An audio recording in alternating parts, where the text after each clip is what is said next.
Up next is Captain America, the First Avenger. This is being directed by Joe Johnston, who has made a slew of action, adventure, sort of summer-type flicks. The Rocketeer, Jumanji, Jurassic Park 3, Hidalgo, and just recently, earlier this year, The Wolfman. So it's interesting because he's probably the most qualified in terms of experience with really large sort of hit action adventure films. Not necessarily hit, but you know. Well, especially in comparison to the other directors that we've seen in the Marvel Universe. Right. What with Jon Favreau, who did Iron Man. The only movies that he had made were Zathura and Elf, pretty much. And I mean, that's not a great, you know, resume for making a superhero film like Iron Man, but he knocked it out of the park, I thought. Oh, for sure. Same with Sam Raimi, who did low-budget horror comedies before he went to the Spider-Man franchise. Once again, took that away. Yeah, he really proved himself. So for this, we have a director who has already proven himself at handling this kind of material. So maybe we'll have a more maybe professional, more refined take. Which, I mean, who knows what'll happen. May just fit Captain America film just right. Mm-hmm. Hopefully. Right. Chris Evans is Captain America for this film.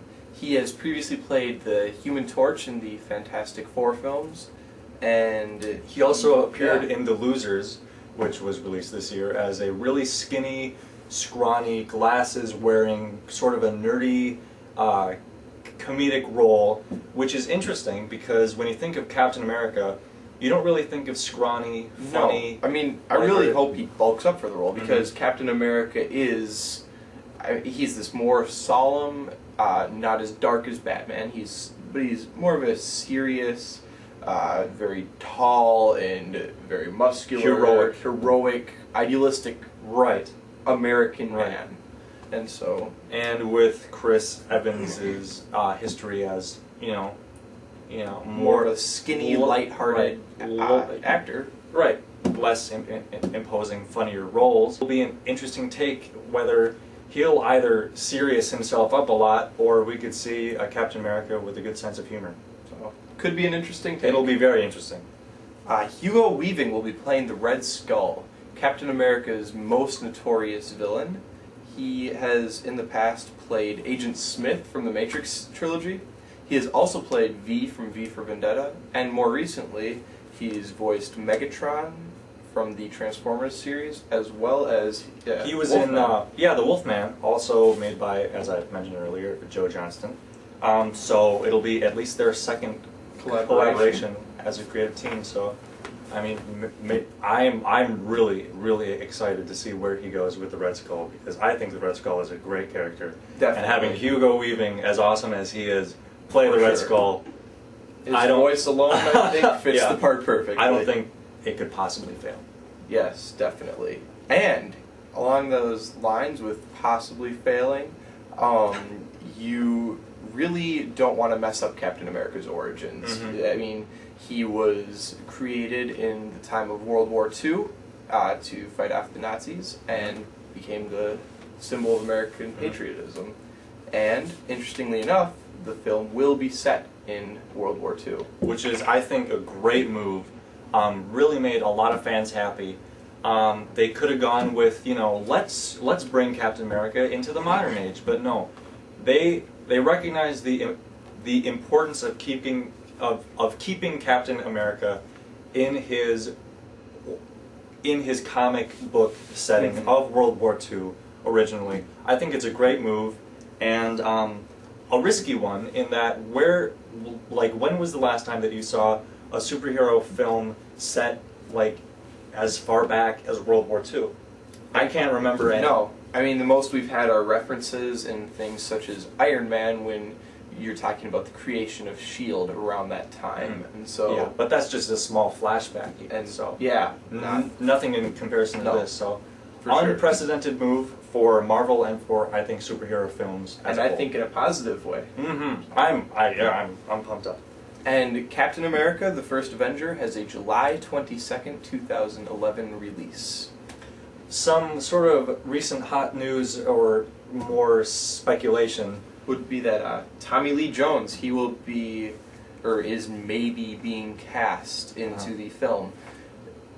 Don't really know as who, it's just been a lot of internet rumors and such. There has been speculation that he could play a World War II era Nick Fury, but of course Jones is white, and the continuity recently established by Iron Man With Samuel L. Jackson, who is black.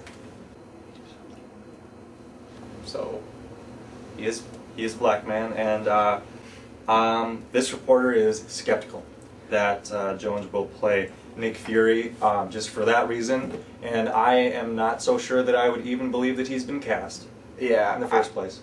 I think it's a lot of hoopla and fanfare. Internet-generated BS. Very well put, sir. Thank you.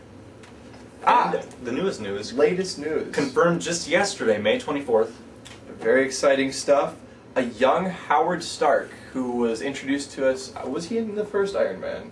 He may have been. He was mentioned. He was mentioned. Young Howard Stark, who is Tony Stark's father, Iron Man's father, is set to appear in the Captain America film. This is confirmed, by the way. Yes. So perhaps we'll be able to see the World War II founding of S.H.I.E.L.D. Which I think would be very, very Excellent. cool. Yes, for sure. And build Captain America's character even more, as he was at least loosely involved with the creation of S.H.I.E.L.D. What with the Avengers initiative. Sure. All that. Excellent. So Overall, I think with the Marvel half of the 2011 summer superhero film releases, I think it's a promising summer. most assuredly. And Thor, I'm actually kind of excited for. I'm very excited for Thor. Because I think the director with the Shakespearean thing is a good choice, and I'm kind of excited for Chris Hemsworth because from what we saw of him, he was pretty good. Great presence. And Natalie Portman is always a fantastic choice. And Captain America is Captain America. Captain America is awesome. Yes. So, concluding thought of the day. Next episode, we will be delving into a little bit more of Marvel before we move on to DC. What with this new shared universe idea, since Marvel has become its own company and been like making its own movies as opposed to going out to Sony or other people. Since Iron Man, there has been an official continuity. what with after the credits, we've seen a lot of things. For example, spoiler: Iron Man 2. After the credits, you see Thor's hammer. So it's really showing a tying in of all of these, and we're going to discuss the canonical aspect of these movies. Right. Thanks for joining us on our first episode of The Nerd Update.